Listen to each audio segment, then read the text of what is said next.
চাচি আমাকে একবার বলেছিলেন যে তিনি অন্ধকারে একা থাকতে খুব ভয় পান, তাই তিনি প্রায়ই আমাকে তার ঘরে ডেকে নিয়ে যেতেন। একদিন বাড়িতে আমাদের দুজন ছাড়া আর কেউ ছিল না। হঠাৎ প্রচণ্ড ঝড়বৃষ্টি শুরু হলো। চাচি আমাকে তার ঘরে ডাকলেন। যখন ঘরে ঢুকলাম চাচিকে দেখে আমি চমকে গেলাম, কারণ তিনি খুব ছোট পোশাক পরেছিলেন এবং সত্যিই দারুণ লাগছিল। চাচা তখন কয়েক মাসের জন্য বাইরে গিয়েছিলেন কাজের খাতিরে। চাচি আমাকে একদিন অন্ধকারের অজুহাতে তার ঘরে ডেকেছিলেন।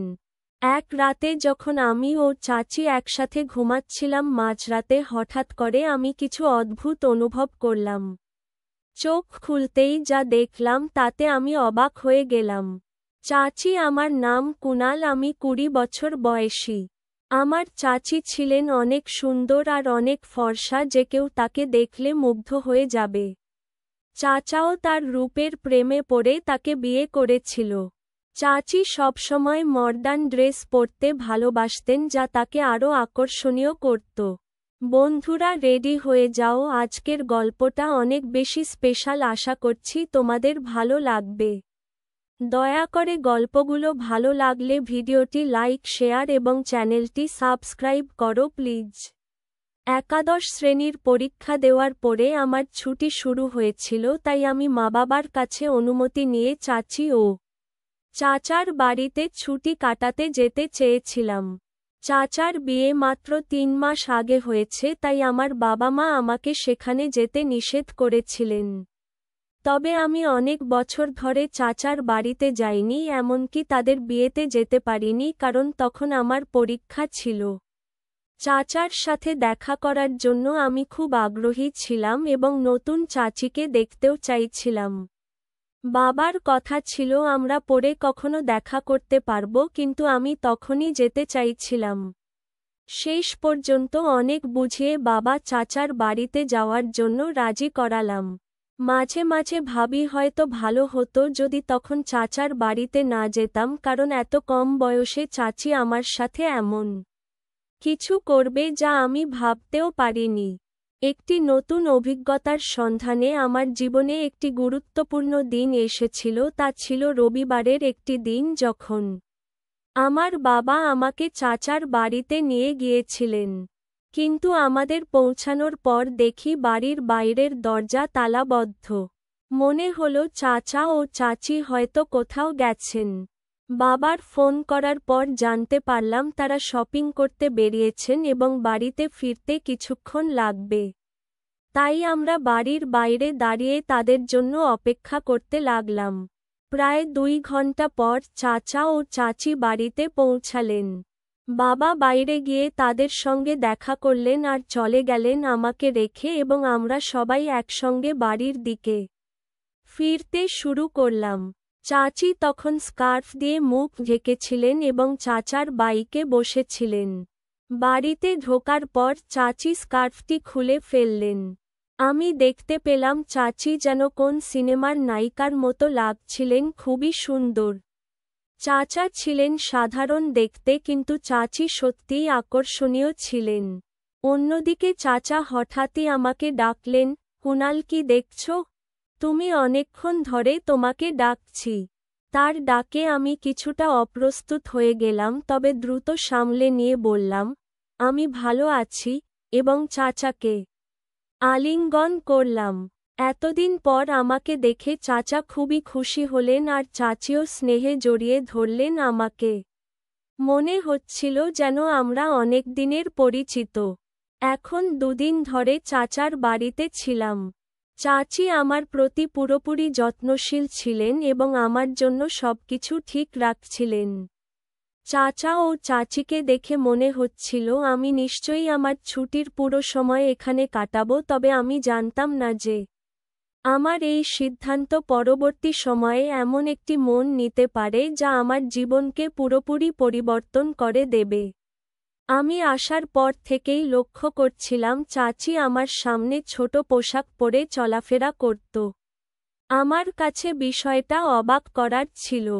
আমি মাঝে মাঝে তার দিকে চেয়ে থাকতাম। আমি মনে মনে ভাবতাম এসব চাচির কাছে সামান্য, কারণ তিনি শহরে থাকেন। আর শহরের সবাই এইরকম ভাবেই চলাফেরা করে। আমার কাছে অন্যরকম লাগতো, কারণ আমি গ্রাম থেকে এসেছিলাম, সেখানে কেউ এভাবে চলাফেরা করত না। আমি আসার পর থেকেই চাচি আমার অনেক কাছাকাছি থাকতে শুরু করছিলেন। তার এমন ব্যবহারে আমি মাঝে মাঝে ভাবতাম আমরা অনেক আগে থেকেই পরিচিত। তৃতীয় দিন সকালে আমি যখন ঘুম থেকে উঠলাম তখন বেলা ৮টা। ঘরে বেরিয়ে দেখি চাচা ব্যাকপ্যাক গুছাচ্ছেন। তাকে ব্যাকপ্যাক করতে দেখে আমি জিজ্ঞাসা করলাম, চাচা আপনি এত সকালে কোথায় যাচ্ছেন?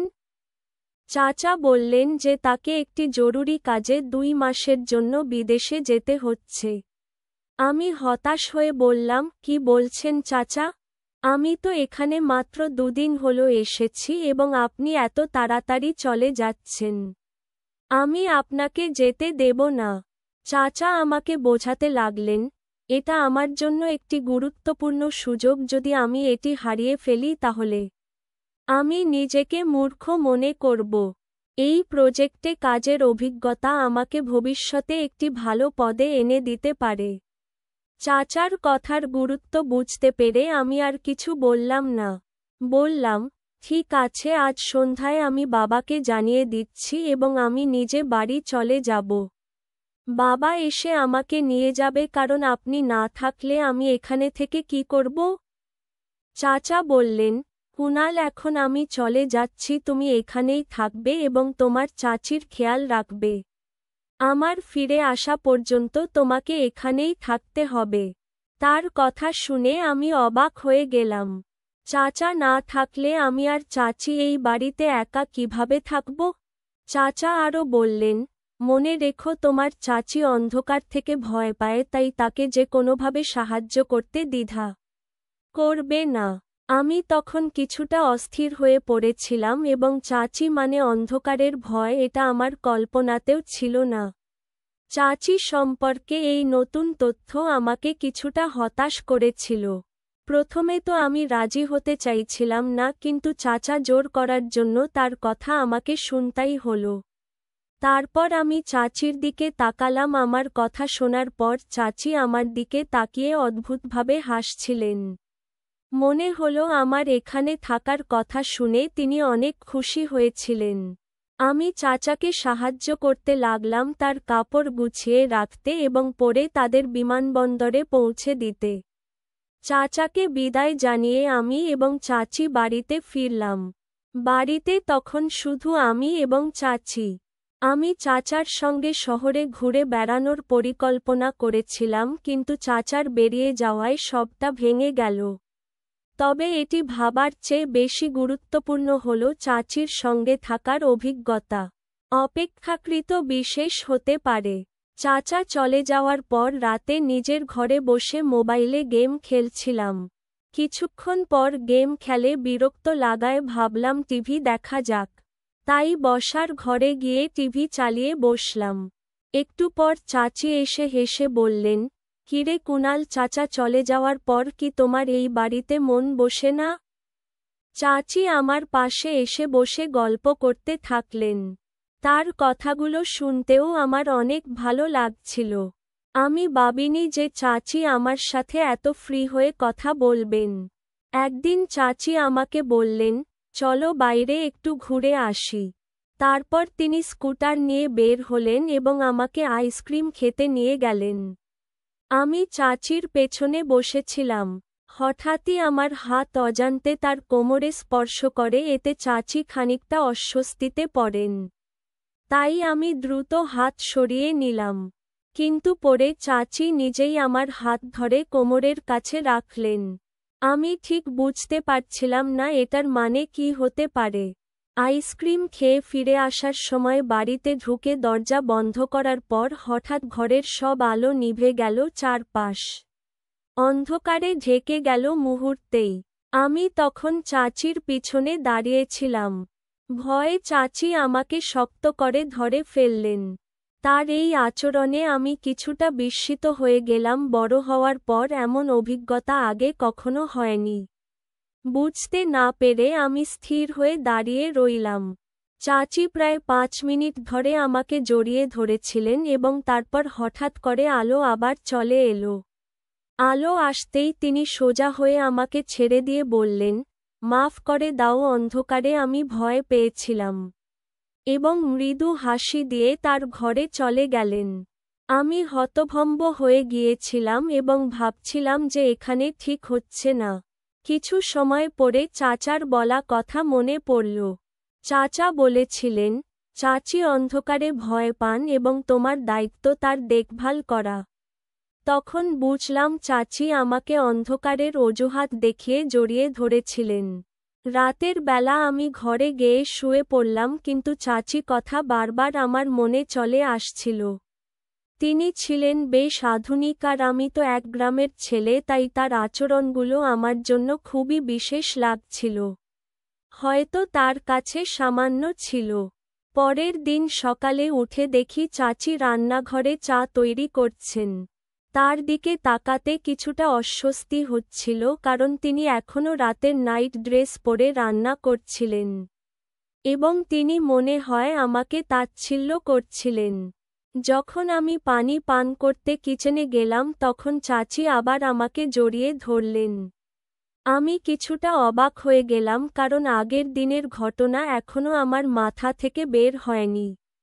তিনি হাসিমুখে বললেন, আরও কুনাল, কিসের এত লজ্জা? আমি জানি এসব তোমার জন্য নতুন, কিন্তু গত রাতে আমি সত্যিই খুব ভয় পেয়েছিলাম। যদি তোমার খারাপ লাগে তবে আমাকে মাফ করে দিও। এরপর তিনি বললেন, আর হ্যাঁ, আজ যে তোমাকে জড়িয়ে ধরেছিলাম সেটা আমি মজা করেই করলাম। তুমি আমার ভাতিজা, আমার ছেলের মতো, এবং আমি তোমার চাচি, তাই তোমার সঙ্গে মজা করার অধিকার আমার আছে। চাচির এই আচরণে আমি কিছুটা হাসলাম, কিন্তু তার এমন আচরণগুলি আমার মনে নতুন এক অনুভূতি তৈরি করতে শুরু করল। আচমকা মনে হলো আমি এখন বড় হয়ে যাচ্ছি, আর চাচা হয়তো বুঝতে পারেনি যে এমন কিছু ঘটতে পারে। কিছুদিন পর এক সন্ধ্যায় খাওয়ার ইচ্ছা হলো। ভাবলাম চাচিকে বলবো, তাই তার ঘরের দিকে গেলাম। চাচির ঘরের দরজাটা সামান্য খোলা ছিল, তাই অনুমতি ছাড়াই ঢুকে পড়লাম। তিনি বালিশে হেলান দিয়ে মোবাইল দেখছিলেন, আর তাকে এই অবস্থায় দেখে আমি কিছুটা অস্বস্তি অনুভব করছিলাম। দরজার কাছে দাঁড়িয়ে আস্তে করে তাকে ডাকলাম, কিন্তু তিনি শুনলেন না। মোবাইলে মনোযোগ থাকার কারণে আমার ডাক তার কানে পৌঁছায়নি। একটু সাহস সঞ্চয় করে ধীরে ধীরে তার পাশে গিয়ে দাঁড়ালাম। আমি যখন চাচির মোবাইলের দিকে তাকালাম তখন চোখ কপালে ওঠার মতো অবাক হলাম। যা দেখছিলাম তা আমার কাছে একদম নতুন ছিল। খানিকটা অস্বস্তি হচ্ছিল, তাই তাড়াতাড়ি দরজার কাছে ফিরে গিয়ে চাচিকে একটু জোরে ডাকলাম। চাচি হঠাৎ চমকে উঠে বসে শাল গায়ে জড়ালেন এবং কিছুটা বিস্মিত হয়ে বললেন, কি হয়েছে? আমি বিষয়টা এড়িয়ে গিয়ে শুধু বললাম, কিছু না। তারপর নিজের ঘরের দিকে চলে গেলাম। ঘরে ফেরার পথে মনে পড়ছিল চাচিকে আজ একটু আলাদা লাগছে। রাতের বেলা ভারী বৃষ্টি হচ্ছিল। হঠাৎ বিদ্যুৎ চলে যাওয়ায় চাচি আমাকে ডাকলেন। আমি তার ঘরে গেলে চাচি আমাকে আলিঙ্গন করলেন। তাকে দেখে মনেই হচ্ছিল তিনি বেশ সুন্দর লাগছিলেন, আর ধীরে ধীরে আমি আমার অনুভূতিগুলো বুঝতে পারছিলাম। চাচি বললেন, কুনাল, তুমি যতক্ষণ লাইট আসে আমার কক্ষে থাকতে পারো, আমাকে অন্ধকারে ভয় লাগে। আমি সেখানে থাকতে রাজি হলাম। আমরা কিছুক্ষণ ধরে কথা বলতে লাগলাম। চাচি আমাকে জানালেন, চাচি ও চাচার খুব তাড়াতাড়ি বিয়ে হয়েছিল। তিনি বললেন, আমার ও তোমার চাচার 1 বছর আগে প্রথম সাক্ষাৎ হয়েছিল এবং আমাদের প্রেম এত দ্রুত বাড়তে থাকে যে আমরা কিছুদিনের মধ্যে বিয়ের সিদ্ধান্ত নেই। গল্প করতে করতে সময় চলে যায়। যখন আমি ফের ঘরে যাওয়ার কথা ভাবছিলাম তখন চাচি আমার হাত ধরে বললেন, কুনাল, যদি তোমার আপত্তি না থাকে তাহলে কি তুমি আজ রাতে আমার ঘরে থাকতে পারো? আমার মনে কোন দ্বিধা ছিল না, কারণ চাচি ও আমি ছিলাম একা। তার সাথে থেকে গল্প করতে আমার বেশ ভালো লাগতো, তাই আমি রাজি হয়ে গেলাম। আর চাচাও আমাকে আগেই বলে রেখেছিলেন যে চাচির খেয়াল রাখতে হবে।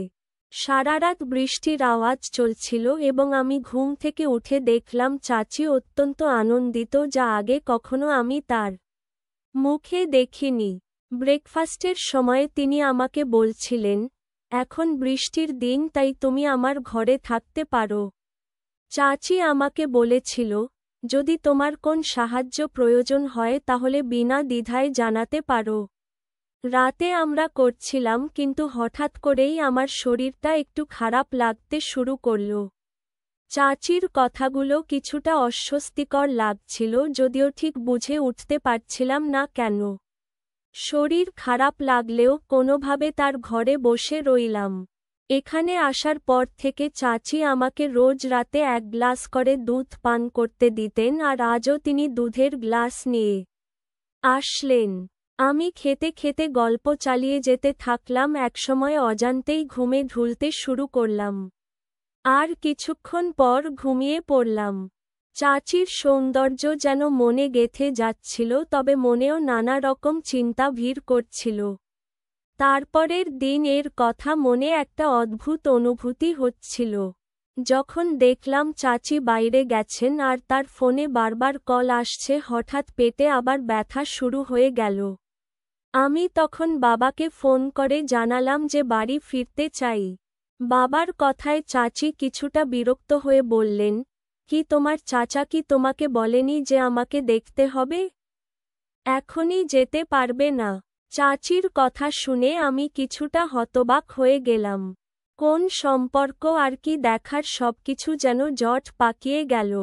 আমি যখন বিষয়টা জানতে চাইলাম তিনি বললেন, আমি জানি না, তবে তোমার এখানেই থাকতে হবে। চাচি আমাকে যেতে না দেওয়ার জন্য জোর করছিলেন, কিন্তু পেটের ব্যথা ততক্ষণে বেড়েই চলেছিল। এই অবস্থায় আমি বেশ অস্থির হয়ে উঠেছিলাম, কারণ ব্যথাটা কমার কোন লক্ষণ ছিল না। চাচি প্রতিদিন নতুন কোন কিছুতে নিজেদের আনন্দিত রাখতে চেষ্টা করছিলেন, কিন্তু আমি বুঝতেই পারছিলাম না কেন আমি এমন অনুভূতি পাচ্ছিলাম। এমন অভিজ্ঞতা আমার জন্য নতুন ছিল। চাচা বাইরে গেছেন প্রায় 1 সপ্তাহ। সন্ধ্যা 7টায় বাড়ির বেল বেজে উঠল। আমার হৃদয় টনটন করতে লাগল। আমি দেখলাম চাচি আমার উপর হাত দিয়ে ঘুমিয়ে আছেন। বেল লাগাতার বেজে চলছিল, ফলে চাচি দরজা খুলতে গেলেন। দরজা খুলতেই পুলিশ দাঁড়িয়ে ছিল। পুলিশ দেখে চাচি কিছুটা ভয় পড়েন। পুলিশ চাচিকে জিজ্ঞাসা করলেন, আপনার আসল উদ্দেশ্য কি? আমি কিছুই বুঝে উঠতে পারছিলাম না। এদিকে আমার পেছনে বাবা চাচাকে নিয়ে এসে হাজির হলেন, আর চাচার হাতে বেশ কিছু ফাইল ছিল। হঠাৎ আমি বলে উঠলাম, চাচা, আপনি তো কাজের জন্য 2 মাসের জন্য বিদেশে গিয়েছিলেন। এরপর বাবার দিকে ফিরে জিজ্ঞাসা করলাম, সব কিভাবে এভাবে ঘটছে?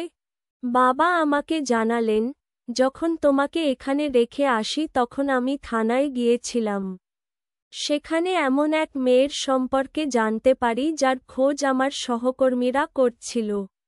আমি মেয়েটিকে চিনতে পারিনি, তবে সোশ্যাল মিডিয়ায় চাচার ছবি দেখে বুঝলাম আসলে তোমার চাচা নাম পরিবর্তন করে পরিচয় লুকিয়ে চাচিকে বিয়ে করেছেন। চাচার ফোন কেটে যাওয়ার পরেই বাবার কাছে এই বিস্ময়কর তথ্য এলো। চাচা আর চাচি বেআইনি কাজে জড়িত ছিলেন এবং অন্যদের ফাঁদে ফেলছিলেন। এভাবে তার টাকা ইনকাম করতেন। আমার সাথেও এমনটা ঘটাতে চাইছিলেন। তখনই বুঝলাম কেন আমার পেটে এত অস্বস্তি হচ্ছিল। চাচা সম্ভবত লুকিয়ে আমাকে এমন কিছু পান করিয়েছিলেন যাতে আমার অস্বাভাবিক লাগছিল। আর চাচিও তা জানতেন। গত রাতের ঘটনাগুলো মনে করতে শুরু করলাম। মনে হলো চাচা আর চাচি সম্পর্কের মূল্য না দিয়ে কেবল দ্রুত টাকা কামানোর মোহে অন্ধ হয়ে গিয়েছিলেন। ধীরে ধীরে বিষয়টি পরিষ্কার হলো। কেন চাচা এত দ্রুত এই শহরে উন্নতি করলেন? আমি চাচার আতিথ্য উপভোগ করতে গিয়েছিলাম, কিন্তু তারা আমাকেই ধোঁকা দিয়েছেন। বাবা বিষয়টি নিয়ে খোঁজ না করলে হয়তো আমি আরও বিপদে পড়তাম। আজকাল সম্পর্ক, ভালোবাসা, অনুভূতির কোন মূল্য নেই, মনে হয় সবাই কেবল নিজের স্বার্থেই চলে। তাই যা একসময় ছিল এখন আর তা নেই।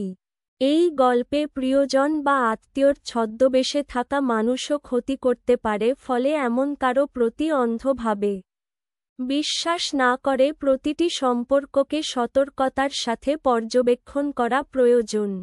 চাচা ও চাচি দ্রুত অর্থ উপার্জনের লোভে সম্পর্কের সঠিক মূল্যায়ন করেননি, যা শেষে তাদেরকে ভুল পথে নিয়ে গিয়েছে। জীবনের সাফল্য শুধু অর্থের উপর নির্ভরশীল নয়, সম্পর্ক এবং সততার গুরুত্ব অনেক বেশি। বাবা নিয়মিত খোঁজ না নিলে গল্পের মূল চরিত্রটি আরও বিপদের মুখে পড়তে পারত।